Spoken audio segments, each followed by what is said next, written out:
Hey guys, it's Sam with GTA, and I'm going to talk about something that I think is a huge concern in our electoral process. Now, I don't know if every state has this. I don't know if it's just my state. I don't think every state has it, but if you don't know what this is, it's party line voting. In New Mexico, basically at the top of the ballot, there's a section for Republican, and there's a section for Democrat. And if you fill in one of those bubbles, it'll count all the votes for that party. Now, I think this is retarded. I think, if it were up to me, I don't think parties would have even been included on the ballot at all. I think that voting based on party is stupid. You should know what these people are. You should know what they stand for. The Republican Party is a perfect fucking example of a party that's very divided. We have libertarian Republicans who believe in the Founding Fathers' principles and who are very, accepting of social values such as gay marriage and, they also believe that stem cell research could be done. They also believe that,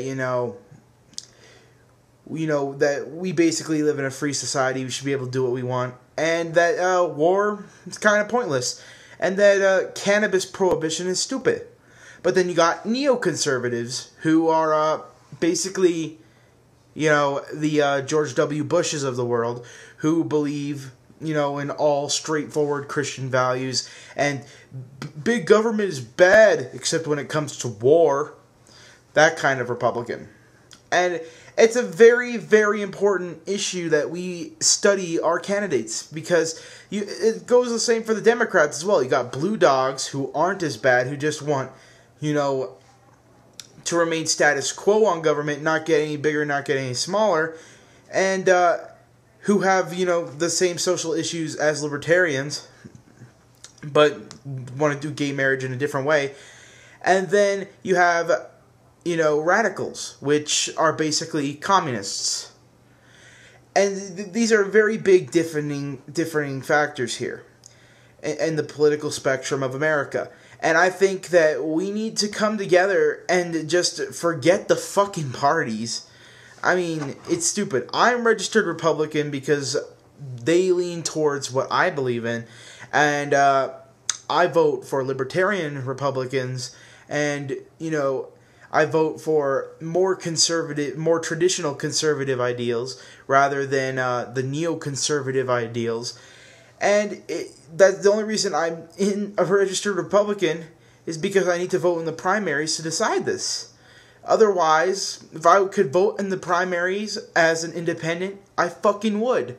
I would be registered independent because I don't want to be associated really with parties and party line and party bullshit. I mean, it's kind of pointless and kind of dumb that we still rely on this party system. We really should break away, and we really should be able to vote as people for people. The party systems were made to divide people so that it would be easier on them to try to vote. And all it does is make it so that people don't know what they're voting for or how they're voting for. They were raised and taught a way to vote and raised and taught to believe a party, and therefore that's how they're going to vote the rest of their fucking lives. My whole family's liberal and I'm the only one that stands out. And I only did this because, I have an open mind.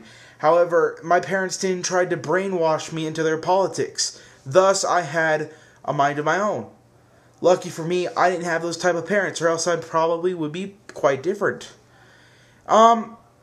So, another thing that I want to talk about is that people are asking me my opinions on the elections. Honestly, this election isn't going to do much. We're going to be either in a gridlock, or we're going to be in a more regime-type feature where we're going to go through a lot of more big government things. And honestly, I don't think we can stop big government right now, at least in this election year or the next one. Maybe the one afterwards, but right now we're going to see a lot of big government implementations. And as soon as the health care starts up, and as soon as all this other shit starts up, you're going to see a return to form. But you see, Americans really haven't dealt with the shitty healthcare system and all this other stuff that is going to be implemented once Obama, if Obama gets more power. But you see, in order for Americans to be against something, they usually have to experience it, which is pretty bad of our society. But luckily, we'll wake up one day and we'll vote against big government and move more to a smaller government like we did, so that we could have a more economic power and not be this semi-Euro status where we depend on other countries for our own benefits. Well, that's my opinion. Samuel out.